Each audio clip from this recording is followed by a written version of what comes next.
we have read in the previous class that there are the fundamental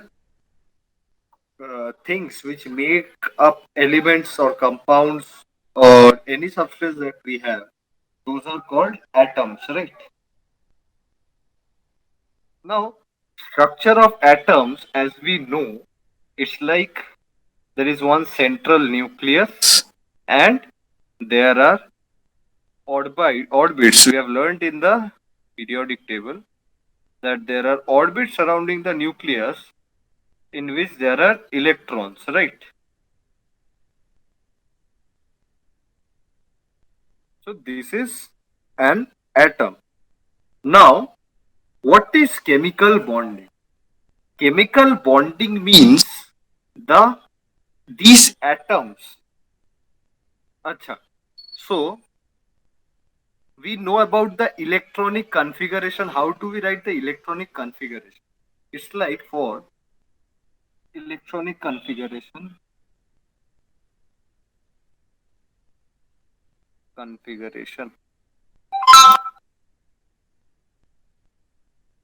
Electronic configuration for this atom is how many electrons are there in the first shell? 1, 2, 2, comma. There are 8 electrons in the second shell. 1, 2, 3, 4, 5, 6, 7, 8. 8, comma. How many electrons are there in the last shell? 1. Okay. So this is the electronic configuration of the element. Got it? So what is the driving force? I mean, why does chemical bonding occur? It's like this atom in itself is not stable. Okay. For it to become stable, the atom must have 8 electrons in its outermost shell.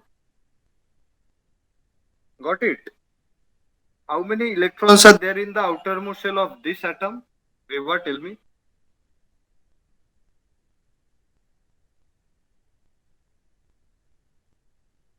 Vibha, are you there?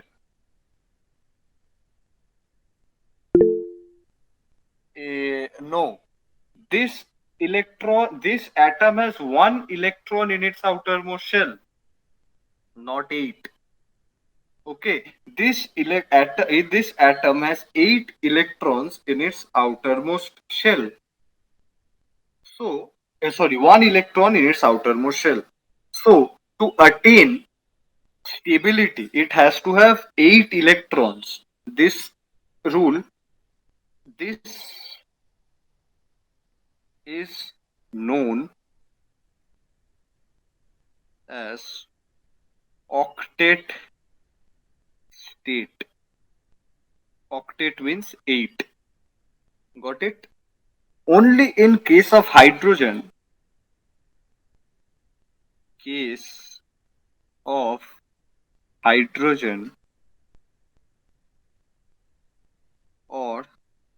hydrogen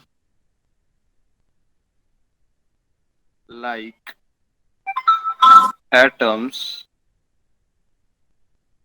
outermost shell needs to have 2 electrons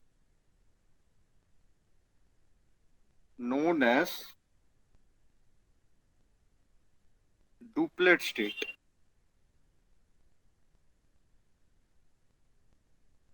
Okay, got it? That means the elements which are near to hydrogen, near to, near to hydrogen.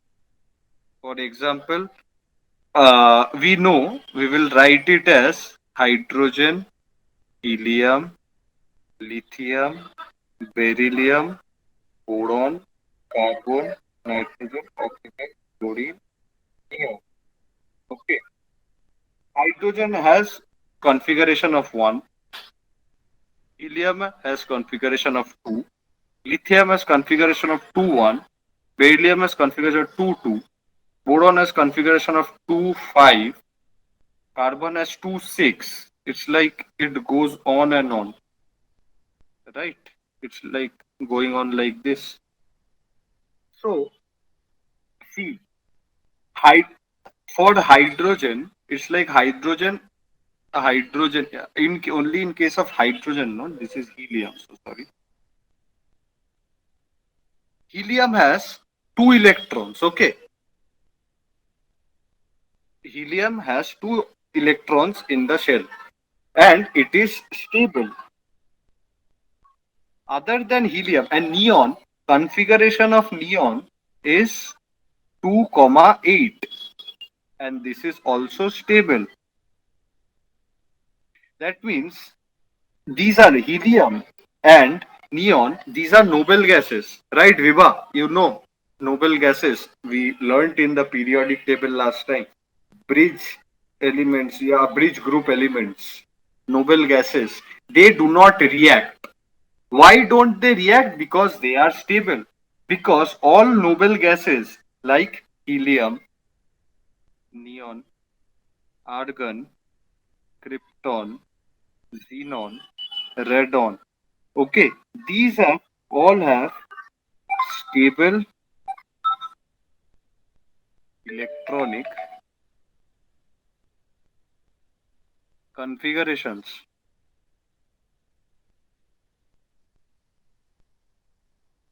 Got it? And what are their configurations for helium? See, I'm telling you, it is for helium it is 2. For neon it is 2,8. For argon it is 2, then 8, comma 8. Okay, krypton is 2, comma 8, comma 18, comma 8. Got it? It's like you can see one thing, all the inert gases have 8 electrons in the outermost shell except helium. Helium is known as duplet state, and all others like this are known as what? Octet state. Got it? I hope you have seen the entire picture. You will be getting the video for this class. Moving on to the next page.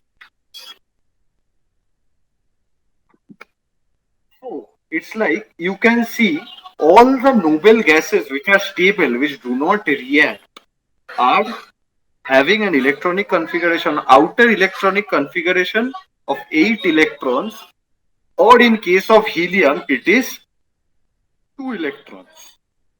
Now, look at your book. We know, there are metals and non-metals, and there are metalloids as well. Metals out have an outermost have 1 comma 2. You can see it in your book. Metals have an outer electron, sorry, have 1 2 or 3 electrons in their outermost shell. Okay, non-metals, sorry, then we come to metalloids. Generally have 4 electrons, but not always.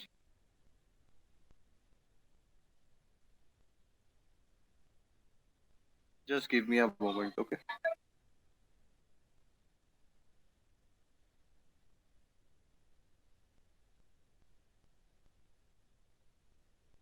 They have four electrons in the outermost shell, and non-metals have five, six, seven electrons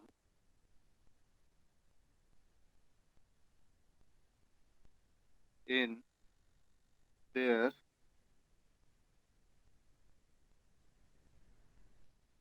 outermost shell.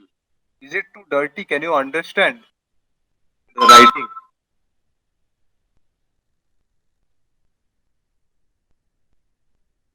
I hope you can understand. Okay, so that means metals have either one, two, or three electrons in their outermost shell. Metalloids have four electrons, and non-metals have five, six, and seven electrons. So that means except all atoms of noble gases, all other atoms are unstable or reactive. Reactive atoms have do not have duplet or octet state. Got it? That means, see, outermost shell there are 1, 2, and 3 electrons. 2 is only in case of those atoms which are close to helium. Okay, so we will also consider 2 here. Reactive atoms do not have duplet or octet state. Okay, got it? This is the driving force. Why do elements react? Elements react because in atoms, let's go with atoms. Atoms of elements react to attain the stable electronic configuration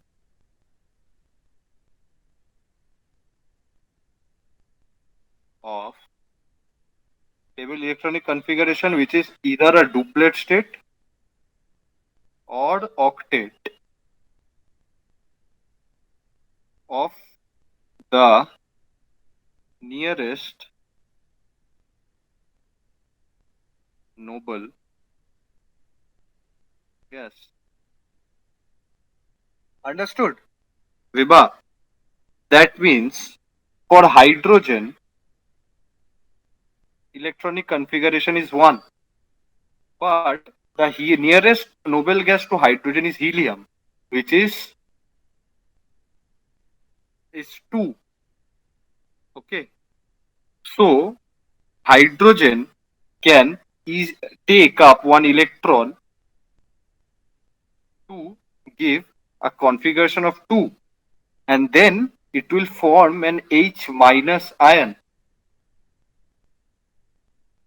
Understood? This is known as a hydride ion.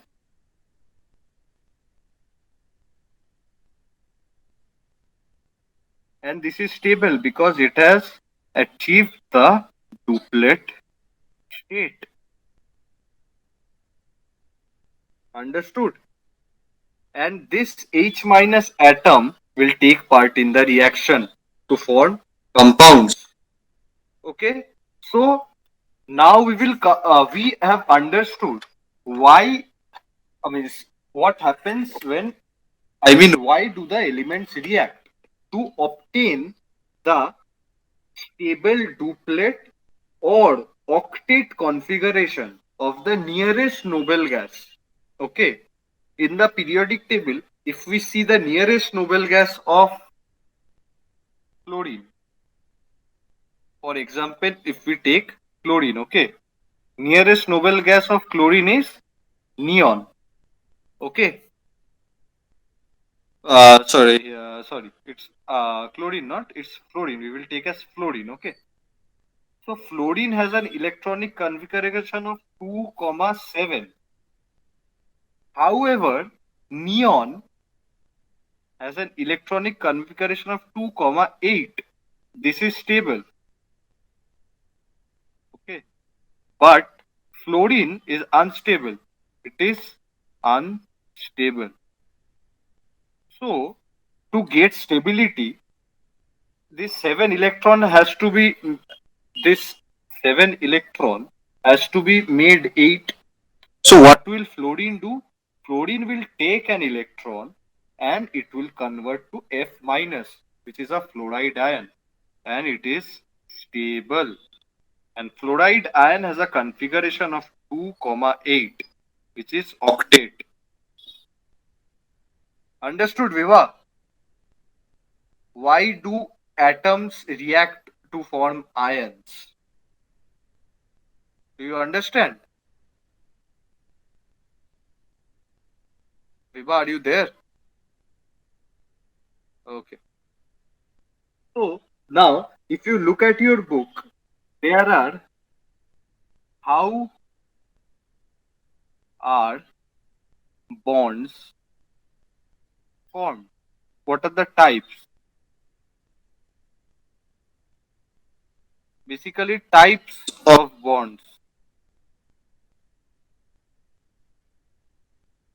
Okay.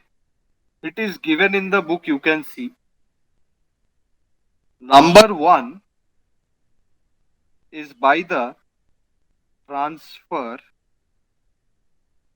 of valence electrons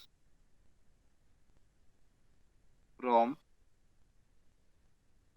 one atom to the other.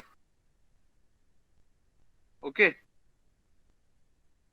we will come to this. For example, when NaCl is formed, the sodium ion, I mean sodium atom, it removes an electron from itself to form an Na plus atom.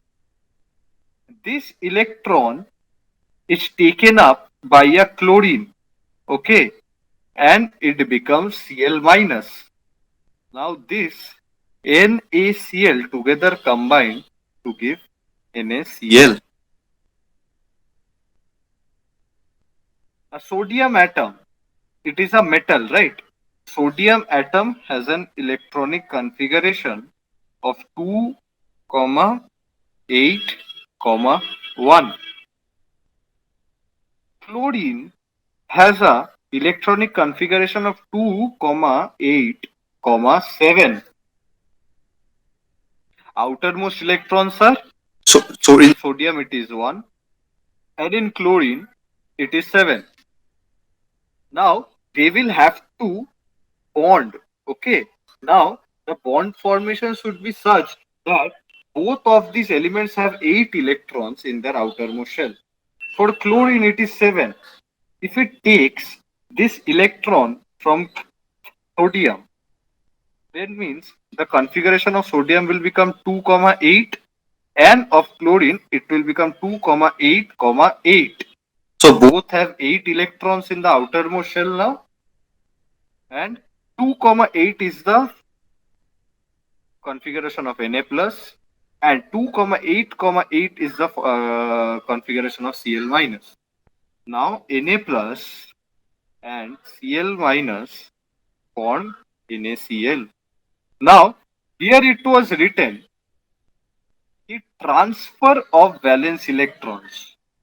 Isn't it obvious from here that the one valence electron that sodium had has been transferred from sodium to chlorine atom, and the configuration of chlorine becomes 288. Transfer of valence electrons is taking place here, okay? And this leads to the formation of an ionic bond, ionic or electrovalent bond.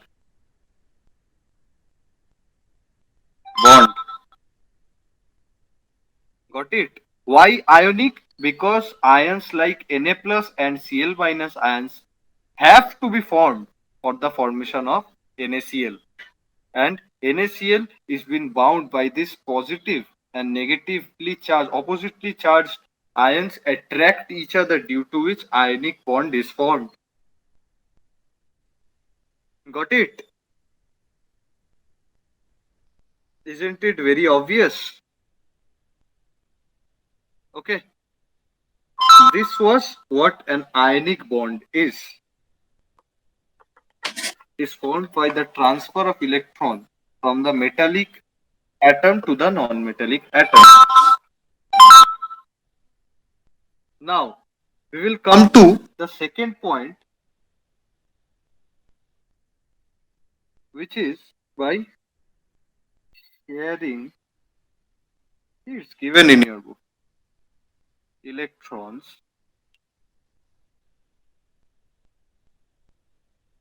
between two atoms. Okay, just as I said, all the atoms after forming a bond or after forming a molecule have to have either 8 electrons in its outermost shell or 2 electrons in case of helium like atom. We take an example of water, okay? H2O. It has which elements? Hydrogen and oxygen. Configuration of hydrogen is 1 and oxygen is 2, 6. Got it? So, how many electrons does oxygen need to attain the stable electronic configuration? That is 2. Why 2? Because it has 1 and it has to obtain the configuration of helium, which is the nearest noble gas, and it has to again 1 electron. Oxygen, on the other hand, has 6 electrons in its outermost shell. It needs 2 more electrons to attain stable octet state of nearest noble gas, which is neon. Okay, so if we take oxygen as this O and we mark its electrons as 6 electrons, 1, 2, 3, 4, 5, 6. The crosses are the electrons of the oxygen. And hydrogen we take as this. Got it? Now, in water, a bond is formed by the sharing of 1 electron of hydrogen and 1 electron of oxygen and another bond with the same oxygen atom but the other hydrogen atom. Now, if we calculate, oxygen has how many electrons? 1, 2, 3, 4, 5, 6. We will count the electrons of the hydrogen as well. 6 plus 1, 7 plus 1, 8. That means outermost shell of oxygen has attained 8 electrons. And hydrogen needed how many? It needed to gain 1 electron. In total, it has to have 2 electrons. Right? How many electrons does hydrogen have? 1 and 2. 1 electron of its own and the other which it has shared with the oxygen. So hydrogen has an electronic configuration of 2, which is stable, and oxygen has a configuration of 2, 8, which is also stable.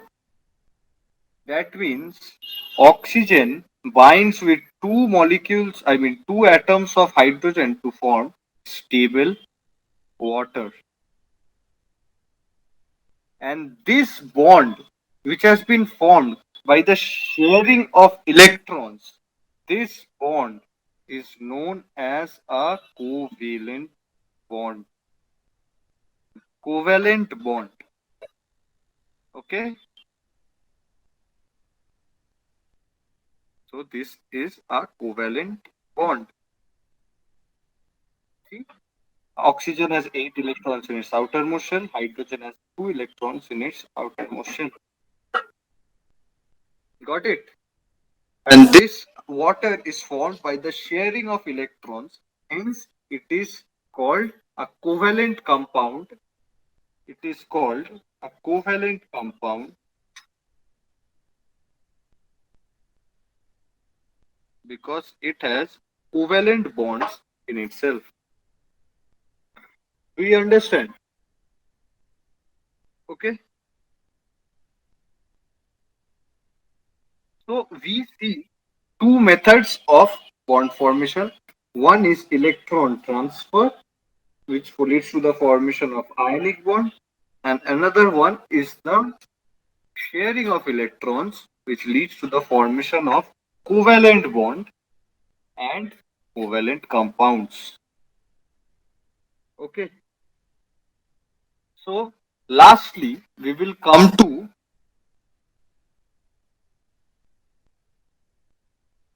the third type.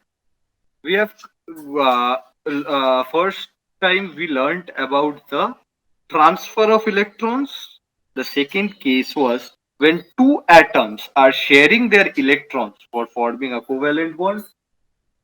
Finally, the last thing, which is one of the atoms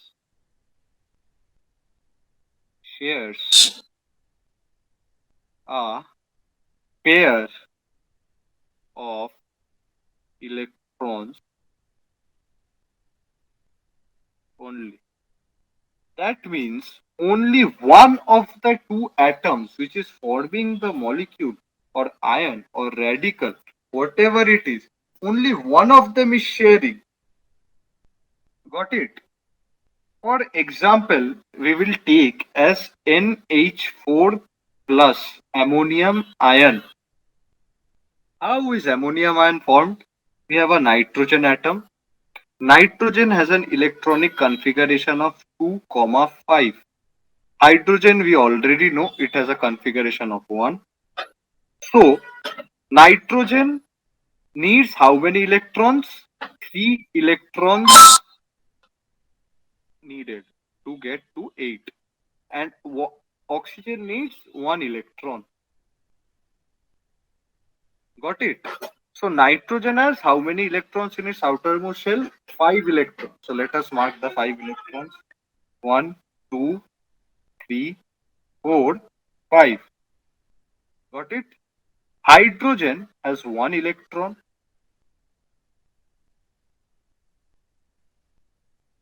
How many electrons does nitrogen need? 3 more. That means nitrogen will form 3 bonds with the 3 hydrogen atoms. Got it? So nitrogen has 8 electrons now.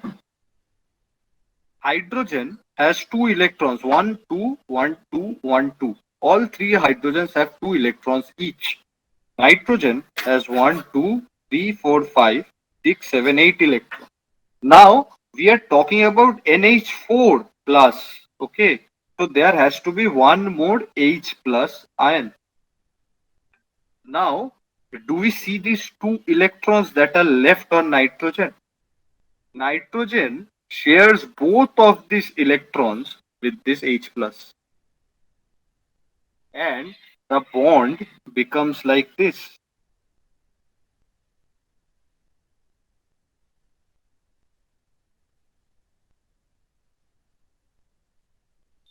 This leads to the formation of ammonium ion, which is NH4 plus.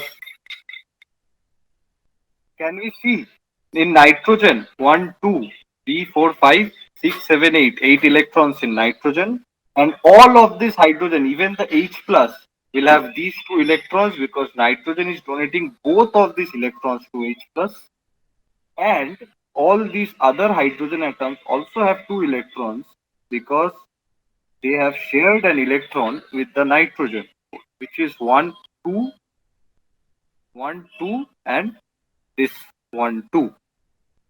So we understand that ultimately all hydrogen atoms, H atoms, have two electrons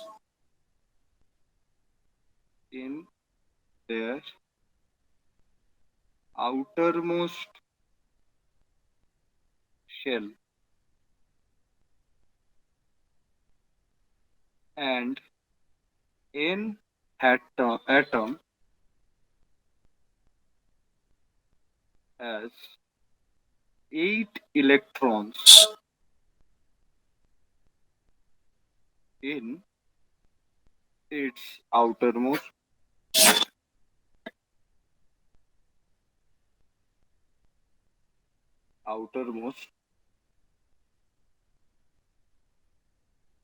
shell. Understood? So this leads to the formation. And wait, hold on. Nitrogen had these two electrons, which it gave basically to H plus. Now this bond formation is known as coordinate covalent bond. What do we call it? Coordinate covalent bond. How is it different from just covalent bond? Covalent bonds are these. This is a covalent bond in which both hydrogen and nitrogen share an electron. But in a coordinate covalent bond, only the nitrogen atom is giving up both of its electrons to hydrogen for the formation of a bond. Coordinate covalent bond, only one atom shares electron. Got it? Pair of electron pair. Two electrons. You need at least two electrons. One more thing, it's like I'm saying, for formation of one bond, at least two electrons are are required. Understood? Two electrons minimum are necessary for the formation of a bond. Okay? Now, in your book, it is given. So that means we see metallic ions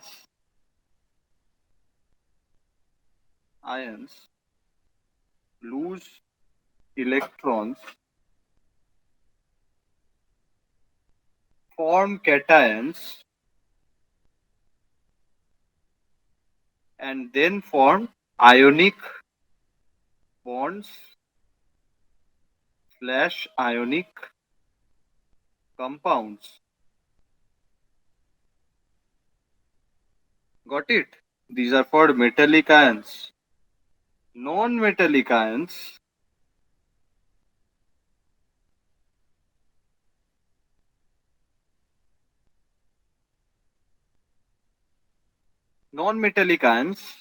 gain or share electrons.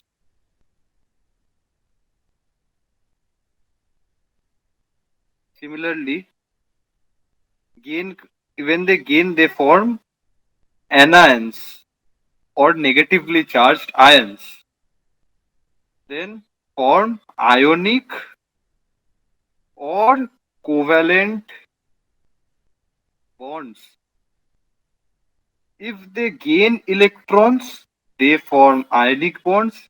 If they share electrons, they form covalent bonds or coordinate covalent bonds as well.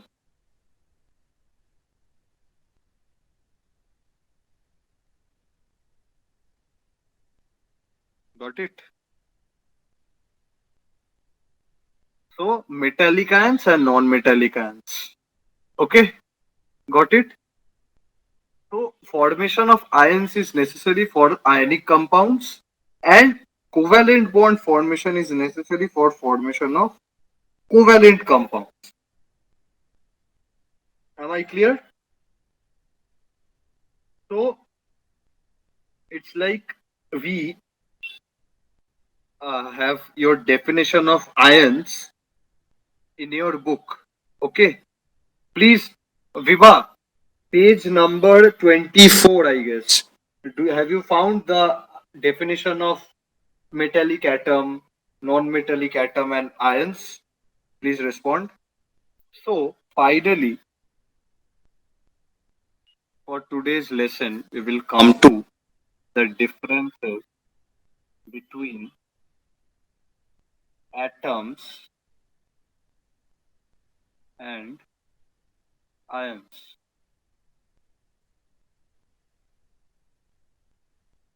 Atoms are what? They have no charge. They are electrically neutral. Ions, on the other hand, they have charged and they are electrically charged. It is given in your book, so no need to worry. Secondly, we will come to atoms may or may not exist independently because they are either stable in case of noble gases or unstable. Atoms of most elements are unstable except noble gases. Now, ions can exist independently.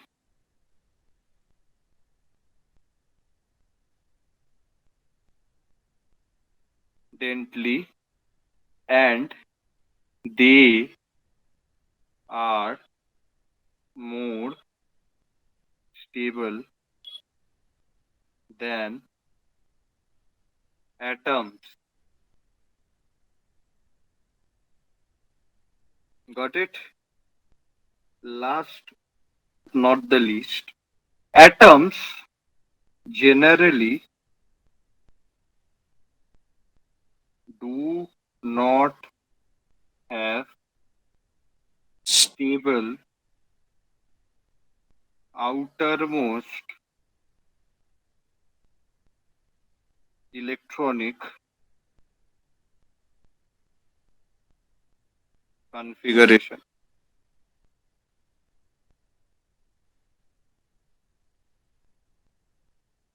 Whereas ions, on the other hand, have stable. What are the stable configurations? Octet or duplet electron outer electronic configuration.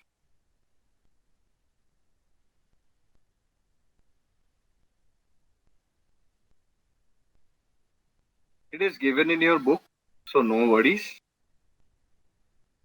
I hope you have understood the chapter for today. Next day we will continue with this chapter itself. A little bit of portion is left.